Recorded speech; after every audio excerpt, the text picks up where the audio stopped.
Les orages impressionnent et la foudre, notamment, peut être mortelle. Comment rester en sécurité et bien réagir en cas d'accident ? Pour en savoir plus, nous recevons Tatiana, formatrice à la protection civile de Saône-et-Loire. Bonjour Tatiana. Bonjour Sandra. Alors Tatiana, la foudre est une décharge électrique puissante qui peut avoir de lourdes conséquences si elle touche une personne. Pouvez-vous nous expliquer lesquelles ?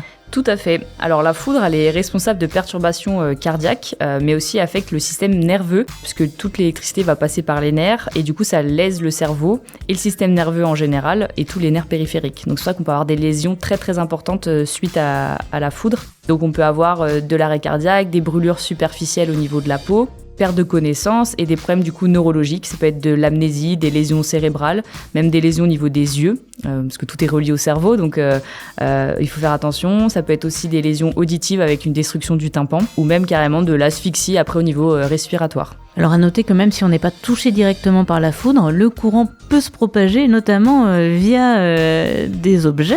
Vous pouvez nous donner quelques exemples ? Alors, ce qui me paraît important, c'est de donner un peu les éléments de comment on peut être touché par la foudre. Donc, il y a le foudroiement direct, c'est-à-dire qu'on reçoit la foudre directement sur notre corps et ça passe par les nerfs.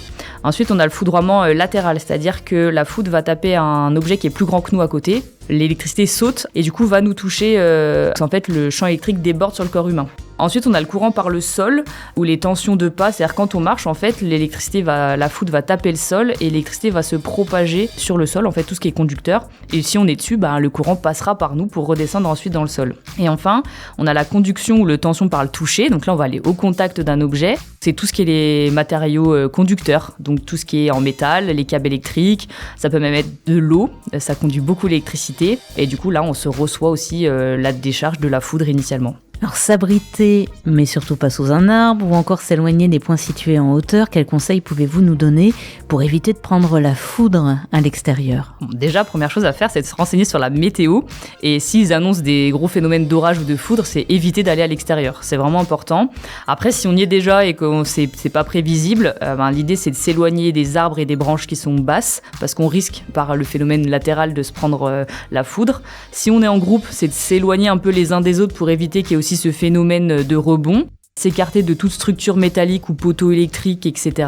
Et on conseille aussi de s'abriter dans un bâtiment plutôt en pierre, éviter les hangars avec les toits en tôle parce que c'est conducteur d'électricité, et se mettre à l'abri, attendre que ça passe. Et si vraiment on est dans un milieu ouvert et que la foudre frappe, l'idée c'est de se mettre au sol et on essaye de mettre peut-être un ciré en dessous de nous, en tout cas un vêtement qui n'est pas conducteur et qui pourrait nous protéger un petit peu de l'électricité. À l'intérieur, il faut être vigilant également et par exemple ne pas prendre de bain ou de douche. Vous pouvez nous expliquer pourquoi c'est important ? Alors l'eau, comme j'ai dit juste avant, elle est conductrice d'électricité, donc si la foudre frappe votre maison, on n'est pas toujours toutes les maisons ne sont pas forcément protégées par un paratonnerre ou ce genre de choses, donc ça peut passer par les conduits de canalisation et du coup potentiellement par l'eau qu'on utilise. Ça peut être très effrayant d'être témoin de ce genre d'incident. Tatiana, quel est le premier réflexe à avoir avant d'appeler les secours ? Alors, il faut quand même appeler les secours le plus rapidement possible. C'est vraiment important parce qu'ils vont pouvoir nous donner les consignes et nous simplement les appliquer.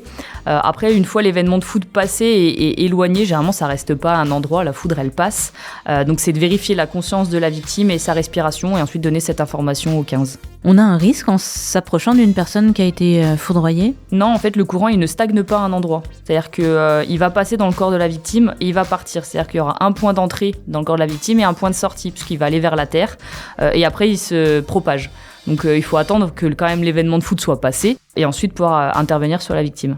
Incendie, vent violent ou inondation, outre la foudre, les risques sont nombreux en cas d'orage. Auriez-vous quelques conseils à nous donner pour éviter les accidents ? S'informer sur les conditions météorologiques, c'est important. Rester éloigné des zones boisées, débrancher les équipements électriques, débrancher l'antenne de télévision, mettre à l'abri les objets sensibles au vent, se mettre nous-mêmes à l'abri, c'est important, et ne jamais s'engager dans une voie immergée ou proche d'un cours d'eau en cas d'inondation. Vous élargissez un petit peu le cas, et ne jamais descendre en sous-sol en cas d'inondation puisque l'eau monte, donc ne pas aller en bas et plutôt aller en hauteur pour se mettre à l'abri. Merci beaucoup Tatiana et à très vite pour d'autres conseils premiers secours et prévention avec la protection civile de Saône-et-Loire. Merci. Merci Sandra.